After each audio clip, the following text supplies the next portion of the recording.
सभी को नमस्कार। एक बार फिर से आप सभी का स्वागत करते हैं हमारे YouTube चैनल में, जिसका नाम है मनोज नेगी मन, और हमारे Facebook पेज पर और इंस्टा आईडी में जिसका भी वही नाम है, मनोज नेगी मन। आप सभी बहुत सारा प्यार दे रहे हैं, उसके लिए आप सभी का बहुत बहुत धन्यवाद करते हैं। कल शाम को मैं सोशल मीडिया पे देख रहा था कि एक पोस्ट आया था जो हमारे मशहूर कलाकार हैं, श्री चंद्रलाल नेगी जी। उन्होंने एक पोस्ट डाला था जिसमें उन्होंने बताया था कि अब वो लाइव शो नहीं करेंगे, और उसमें उन्होंने अपना रीज़न भी दिया था कि कुछ मिसबिहेव उनके साथ हुआ है। तो पूरी जानकारी तो मुझे नहीं है, पर मैं इतना ज़रूर कहना चाहूँगा कि हमारे जो कलाकार है, जो हमारी संस्कृति है, जो हमारी किन्नौर की संस्कृति है, या हमारे हिमाचल की संस्कृति है, या हमारे ऑल ओवर इंडिया की संस्कृति है, उसको जो संजो कर रखा है, उसे जो संभाल कर रखा है, आज के समय में केवल हमारे जो कलाकार हैं उन्होंने ही संभाल कर रखा, संजो कर रखा है, और उन्होंने ही बचा कर रखा है। अदरवाइज आप देख रहे होंगे, हम भी देख रहे हैं कि हमारे घरों में तक जो कल्चर है, हमारी जो किन्नौर की संस्कृति है, वो लगभग खत्म हो गई है, और वेस्टर्न जो संस्कृति है उसका प्रभाव हमारे ऊपर ज़्यादा हावी हो रहा है।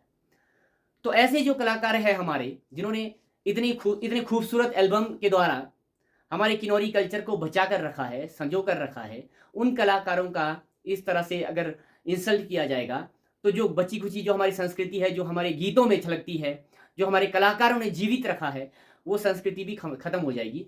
तो मेरा आह्वान है पूरे जो भी हमारे वीडियो देख रहे हैं, उन सभी से मेरा हम दोनों की ये रिक्वेस्ट है कि आप ऐसा ना करें।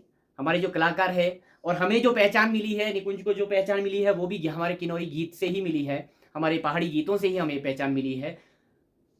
अक्सर हमें लगता है कि जो कलाकार होते हैं वो सिर्फ पैसों के लिए ही कार्य करते हैं। नहीं, ऐसा नहीं होता है। भगवान ने कुछ ही लोगों को इसके लिए चुना है, और ऐसे गुण कुछ ही लोगों को दिए हैं जो इतना सुंदर गाते हैं। हमारे केदार नेगी जी हैं, हमारे बिरबल किनौरा जी हैं, चाहे मैं जिनका नमानसी जी है, बहुत सारे हमारे किन्नौर के बहुत सारे कलाकार हैं, पहाड़ी कलाकार हैं, बहुत सारे कलाकार हैं। उनको भगवान ने एक खूबसूरत देन दी है, गॉड गिफ्ट है उनके लिए, कि वो इतना खूबसूरत गाना गाते हैं और हमें एंटरटेन करते हैं, और हमारी संस्कृति को संभाल कर उन्होंने रखा है। जिनका मैं नाम नहीं ले पाया, उनके क्षमा चाहता हूं कि इतना लंबा मैं वीडियो नहीं बनाना चाहता हूं। बहुत सारे हमारे किन्नौर के कलाकार हैं या फिर पहाड़ी कलाकार हैं जिन्होंने हमारी संस्कृति को संभाल के रखा है। इस तरह से अगर हम उनका इंसल्ट करेंगे, तो ये कहीं भी हमारी संस्कृति, जो बची खुची संस्कृति जो बच रही है गानों के माध्यम से, गीतों के माध्यम से, वो भी समाप्त हो जाएगी। और जो हम देख रहे हैं आज के समय में कि सोशल मीडिया के थ्रू बहुत सारे कलाकारों को गलत साबित किया जा रहा है, कि उनके जो लिरिसिस्ट होते हैं, जो गीतकार हैं, जो गीत लिख रहे हैं, वो गलत शब्दों का प्रयोग कर रहे हैं। जैसे अंग्रेजी शब्दों का यूज़ कर रहे हैं, या फिर हिंदी शब्दों का यूज़ कर रहे हैं। तो मैं तो इतना ही कहूँगा कि शायद हमें इस प्रकार का अधिकार नहीं है कि हम उन पर उंगली उठाएं, क्योंकि हम खुद ही अपने बच्चों को सबसे पहले किन्नौरी से हटाकर हिंदी की ओर ले गए, हिंदी से लेकर हटाकर फिर संस्कृति को छोड़कर अब हम अंग्रेजी पर चले गए हैं। तो वो गाने भी उस तरह से ही बनेंगे, हमारी संस्कृति भी उस तरीके से परिवर्तित होती जाएगी। इसके कारण भी हम खुद हैं, कहीं ना कहीं हम स्वयं। आज आप देख रहे होंगे कि हम घरों में हिंदी में बात कर रहे हैं। इवन मुझे खुद अपनी बोली भी समझ नहीं आ, बोली में भी, बोलने में भी बहुत सारे वर्ड्स ऐसे हैं जो बोला नहीं जाता है। मेरे बच्चे से मैं अगर पूछूंगा कि आप मुझे क्या बोलते हो, पापा बोलते हैं। तो जो हमारी किन्नौरी कल्चर में तो बुआ बोलते थे, है ना। तो कहीं ना कहीं हम अपनी संस्कृति को अपने घर में नहीं बचा पा रहे हैं, तो हम गीतकारों पर उंगली नहीं उठा सकते हैं। गीतकार गाना लिख रहे हैं, बहुत मेहनत लगती है किसी गाने को लिखने के लिए,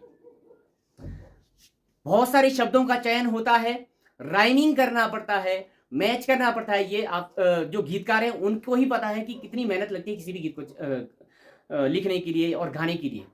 और हम क्या है, सोशल मीडिया के थ्रू या फिर किसी भी माध्यम से हम किसी को उंगली उठा रहे हैं, बहुत आसान है, पर कोई भी कार्य करना इतना आसान नहीं है। मैं एक मतलब प्रोफेशनली मैं एक टीचर हूं, तो मैं किसी दूसरे टीचर पर उंगली नहीं उठा सकता, क्योंकि उनका अपना तरीका है। सिर्फ जो भी होता है, जो शो होता है टीचर के तरह में, अगर मेरा जो रिजल्ट होता है वही बताता है कि मैं कितना अच्छा हूं या बुरा हूं। तो इसी प्रकार एक गीतकार का जब उसके व्यूज आते हैं, वही बताते हैं कि वो अच्छा लिख रहा है या नहीं लिख रहा है। भाई कई बार ऐसा भी हो जाता है कि बहुत अच्छा लिखने के बाद भी एल्बम नहीं चलते, उसको भी हम बुरा नहीं बोल सकते हैं। पर हमें कहीं ना कहीं इस तरह की उंगली उठाने की हमें नहीं उठाना चाहिए उंगली किसी पर, क्योंकि बहुत मेहनत लग रही है हम किसी भी कलाकार के लिए। कहने का मतलब ये है कि जब हम अपने घर में ही अपनी संस्कृति को नहीं संभाल पा रहे हैं, नहीं संजो कर रख रहे हैं, और हम बाहर दूसरी लैंग्वेज यूज़ कर रहे हैं, दूसरी भाषाओं की तरफ ज़्यादा जा रहे हैं, तो हम कैसे किसी गीतकार को या फिर किसी संगीतकार को या फिर किसी सिंगर पे उंगली उठा सकते हैं। अच्छी बात है, संस्कृति संजो कर रख रहे हैं। बहुत सारे ऐसे हमारे किन्नौर में लोग हैं जो किन्नौरी में ही बात कर रहे हैं, घर में भी किन्नौरी में बात कर रहे हैं और बाहर भी किन्नौरी में बात करें और अपनी किन्नौरी कल्चर को बचा कर रख रहे हैं। बहुत सारे ऐसे भी हैं। पर जब हम पर ज़्यादातर लोग ये है कि अब हिंदी या इंग्लिश की तरफ जा रहे हैं, सारे इंग्लिश मीडियम की तरफ भाग रहे हैं। तो कहीं ना कहीं जो हमारे गीत होंगे, संगीत होगा, वो भी वेस्टर्न की तरफ जाएगा, उसे हमें एक्सेप्ट करना पड़ेगा। तो वाद विवाद ज़रूरी है, पर किसी को बदनाम करना या किसी की बेइज्जती करना, इसका अधिकार शायद हमें नहीं है। ये मेरी निजी सोच है। तो अगर आप किसी को ठेस लगा हो तो इसके लिए मैं क्षमा चाहता हूँ। परंतु किसी भी संगीतकार, गीतकार या फिर किसी भी सिंगर के साथ इस तरह का गलत व्यवहार नहीं होना चाहिए, मुझे यही लगता है। आपको क्या लगता है? मुझे भी यही लगता है। निकुंज को भी यही लगता है। तो आज के लिए बस इतना ही। आप सभी का बहुत बहुत धन्यवाद। वीडियो अच्छा लगे तो लाइक करें, शेयर करें, और कमेंट के माध्यम से अपना व्यूज़ भी आप बता सकते हैं।